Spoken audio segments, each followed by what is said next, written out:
Winfield United Technical City Agronomist Robert Coster here at the King William, Virginia Anch Plot. I'll give you a quick overview of the Cropland hybrids. So we'll start with 5678, Cropland 5678. This is available in a Double Pro and a Smart Stacks. We've had this hybrid out for several years. Been an outstanding hybrid, very high yield potential, but also has some good stress tolerance. This hybrid has the female that's on our 5340, 8410, 6926. That female has a history of great stress tolerance. Now, 5678 does have some ear flex to it, and it can handle some hot weather. Now, placement on 5678, irrigated, outstanding. It's a great complement with decap 6744 and those irrigated acres. As far as population, you know, response to nitrogen is going to be a high, so I'm always going to keep my nitrogen kind of on the upper end for this hybrid. That's the reason I kind of keep it off high stress dry land. It'll work great for dry land, but sandy soils where we lose nitrogen, I'm not a fan of 5678 on our acres. We look at the root structure between 24 and a 42,000, where we do get some reduction in overall root size. And so, but this hybrid can handle the high populations as well. We go from 24,000 to 30 to 36 and 42. We do see some flexing down of that ear. So really, typically on the irrigated situation, between 30 and 36 is always the prime sweet spot for this hybrid. That'll vary by environment and management styles, but very good hybrid overall. Next hybrid I want to talk about is Cropland 5550. This is a Double Pro version. Response scores is going to be a moderate response to nitrogen. It's going to have a moderate response to population and a moderate response to fungicide. Now, one thing, so this was tested last year as 19115A in the EXPs and the CHTs last year. Very great performance, top 1-2% of most of our yield trials in the Anch plots. So we commercially launched it as 5550, and we have it on commercial fields this year. Real quick about this hybrid, a couple things. We don't lose a lot of root size between 24 and 42. But what we also don't gain is, and I think it's kind of a detriment, not a detriment, just something to watch out of this hybrid, it does not have a tremendous amount of ear flex. So I go to 24, 30, my 36,000 rows were not able to, I couldn't pull any ears out of those. My 42, so we don't have a lot of flex here. I mean, here's 24 and there's 42, so not a lot of flex. There is some flex in this hybrid, as you can see on 30, but I'm gonna keep the population up. Until we learn more about this hybrid, to me, this hybrid needs to stay on our better ground. Irrigated or even dry land, but needs to stay on a more productive acre. Do not put it on a high stress environment until we learn more about it. Next hybrid we're going to talk about today is X19115E. It's an Echo. This is a hybrid that was in our experimental trials last year. It was at the very top of our yield trials. It was top 1%. Very good performance. It has the male, the same male as 5550, which is the same male of 5335, 5370, 5789. What that male is known for is very consistent high test weight and just overall aesthetically pleasing ear. When a grower pulls it back at harvest time, it's a very just attractive ear type. Now I've got the roots on these from 24 to 42, not seeing much difference at all in this hybrid. What we're not seeing also is a lot of flexiness. Now this is a drought guard hybrid, so it can handle some drought stress, but from 24, 30, 36, and 42, there's not a lot of ear size different here. So this will be a drought guard that you think drought guard, that means I gotta put it on my tough acre and really let the ear flex out. Not this product. This product's gonna need a little more population, but it's very versatile. And so the other thing about this hybrid I want to point out is this male typically throws this type of ear. It's always going to have a tip at the top. That's not tip back from stress. That's tip back genetically, where we just have a longer cob than we do pollination of these kernels. There's not even kernels there, so they never not pollinated. They just were not there. That's typical of that male. So we got this on CHTs this year. Like I said, very good performance last year. I think it'll be a nice addition to our lineup, but we may not. We'll see how the yield performance is come October. Next hybrid we're going to talk about is Cropland 5335. Now I got one root here. This feels pretty dry. It's pretty tough. Hard to dig holes, hard to dig his roots out, so I pancaked some of these off. 42,000 row, and the rest of them are just not able to dig roots. So we'll produce subsequent videos in other locations. We'll have a better demonstration of roots. But very good root size. This hybrid, I don't think we're not using enough. We ran out of production this year, sold every single bag, and I think for us in the South, this is something else we need to look at in that 113-day market. It does have the male of 5370, the 119E, 5550. Again, that's what you're going to get from an ear. This has good stress tolerance. This one, this season in South Texas, in a 200 bushel yield environment, it was right within a bushel of 5678 on dry land. Now, 200 bushel dry land in South Texas is high yield for them, but given our market in the South, this one has a great opportunity. What I really like about it is it has consistent ear. It does have some ear flex. This is 36, 30, and 24. So we got a little flex in length and a little bit in girth. So very good ear, very consistent. This plant has good stress tolerance. It's a high response to nitrogen. So similar to 5678, we want to keep it off those low nitrogen sands that's going to leach out. We're going to lose our nitrogen, or put it on a grower who's going to make side dress or in-season applications. It is a moderate response to population, as we're seeing here, and a moderate response to fungicide. And so 5335 is one we'll look at more this season.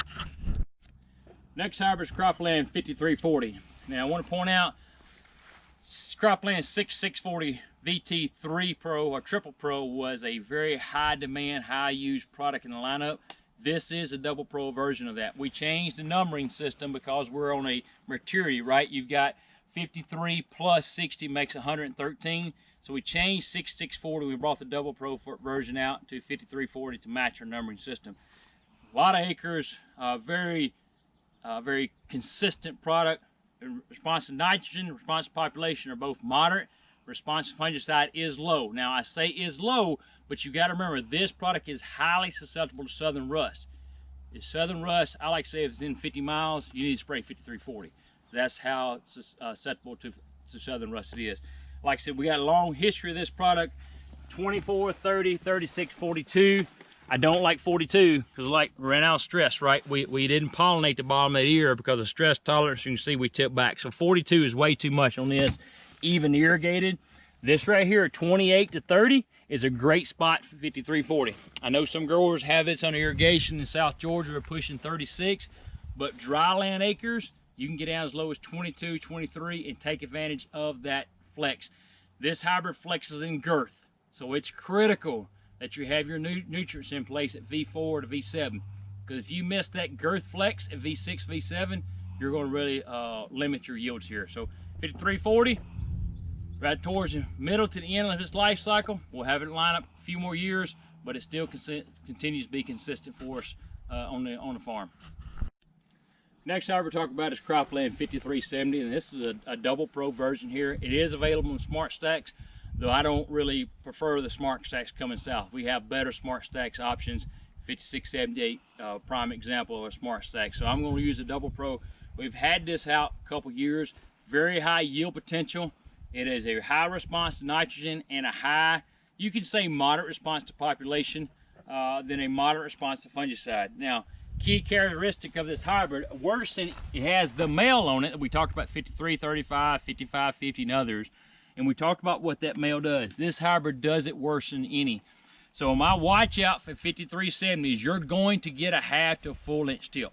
Genetically, it's going to happen.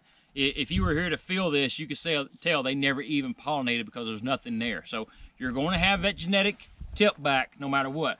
The other watch out is this husk flares open. The husk will grow to about right there, and you'll have this tip. So you got to watch for late season diseases, ear diseases, diploidia, just for anything that you can cause issues late season. That's my concern. It does have really good ear flex. 24,000, 30, even 42 is pretty consistent, but at that 28 to 30,000, 32,000, this is a consistent product. I like to keep it on some of my better ground. To me, I-40 is kind of my southern border of it. I don't bring it south of I-40. So if we're in Virginia, we're going to keep it north and west. Kentucky works really good in, and that Tennessee Valley. I don't really like this product in West Tennessee or at Southwest Kentucky market. and definitely not southern North Carolina or South Carolina. This is one that needs to stay in that 110 to 112 relative maturity zone. Don't put it in 115, 116 zone. So I just want to point out real quick, Cropland 6640 Roundup. This is a Roundup version. You know, we've got to have 20% of our acres in a refuge. We got to have a Roundup version. To me, this is the best Roundup version on the market. It gives you consistency, gives you ability. We know the Roundup acres don't get put on the prime ground. It's put on the outside corners of the pivot, or maybe some ground that's not as productive. Great ear flex, ability to handle stress. This should be your #1 Roundup hybrid for all your growers in the market. So I want to talk about this hybrid. My plot is destroyed, so I didn't pull any ears here because they're not consistent. They're not representative of this hybrid. So I'll like I said, update this hybrid in another video in other locations. But Cropland 5073, brand new hybrid last year as a Smart Stacks, but we also have it as a Double Pro now. This thing is all about yield. Irrigation, push the population on it. It's all about yield. That's where you want to focus this hybrid on.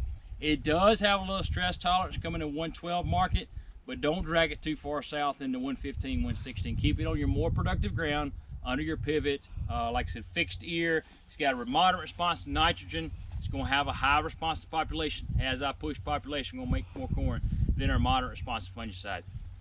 Again, Southern Rust loves this product. So as you bring it south, Southern Rust is a watch out. So I'm going to talk about a couple experimentals now. We're going to start with X20 115A. This one, walking the breeder trials last year, it looked outstanding. So I had some stars bites.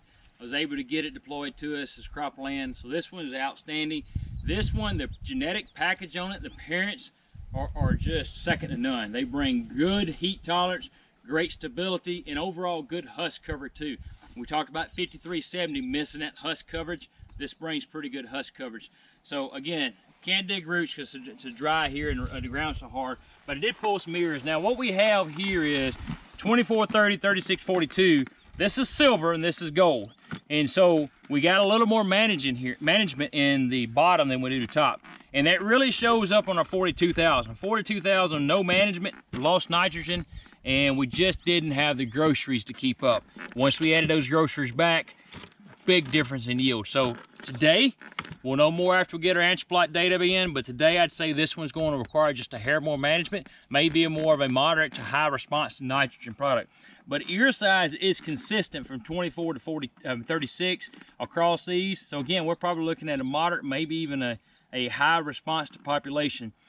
But on an irrigated or a dryland acres where we're going to push on our medium to more productive grounds, where this is going to go, this is absolutely, we're going to be in that 34,000 with either side dress nitrogen or nitrogen stabilizer. So very, very excited about this product. It's in our answer plots, but it's also in our new elite advancement trials. So our DSMs have these out on farmers' fields with their insight or elite advancement trials, and we'll have data from those too. So very excited about this product.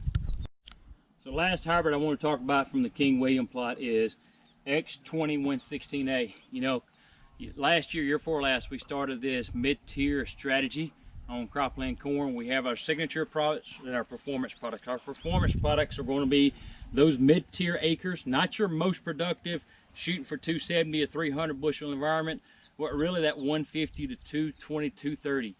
And so we're deploying brand new products into that tier. So not just deploying all products, new products in the signature. This could potentially be a performance tier deployment. We've got to get the data on it and see, but if it is commercialized, it'll be a mid-tier product. This brings elite parents for consistency, stability. Very excited about this product. I've looked at it in South Alabama. We have notes out of South Texas, and it's very consistent. Now, what I am seeing compared to the 115 is stability from silver to gold. And so we don't have that big response to management in this hybrid like we did the 20X 115A. So pretty consistent from silver to gold, silver, gold, silver, gold. I am picking up some ear flex, so probably not as much. We may see more ear flex as we get in some other locations. My 42,000 here, the row was destroyed by the pivot, so I didn't have a 42,000 to look at. But a 42,000 right there with management looks really good. So we do have some ear flex. Like I said, this is a mid-tier strategy. We looked at some acres last year and it looked really good in that 170 to 230 bushel yield environment. This again, we have background production on these experimentals that will, if we commercialize it, we'll have units to sell this fall. Again, this is in our DSMs, our district sales managers elite advancement trials, where they're getting looks at those, and I hope you're getting looks at those on the farmers' fields in those environments of 150, 140 to 200 bushel yield environment. Elite parents, very stable, very consistent, excited about this product. I mean, wow, what I can't say as I finish up this video, I cannot say enough about the class of experimentals from the 113 and 118. We've been missing that for the last 2 or 3 years. We've been relying on 5678, 5340. We've even got 5570 for our mid-tier acres today, 5789, but we've had a gap with new products. We have 5 to 6 brand new products that as a seed agronomist I'm really excited about, hoping to bring you 2 or 3 brand new products this fall. Like I said, I'll have additional videos following up from these from different locations, so you'll be able to see these same products that we looked at today in King William, in Tennessee, Kentucky, and the Carolinas as well. So I'll try to make 4 or 5 videos, put them together, so you can look how these products perform across geographies, across yield environments and soil types. Then we'll follow up with those videos at a later date.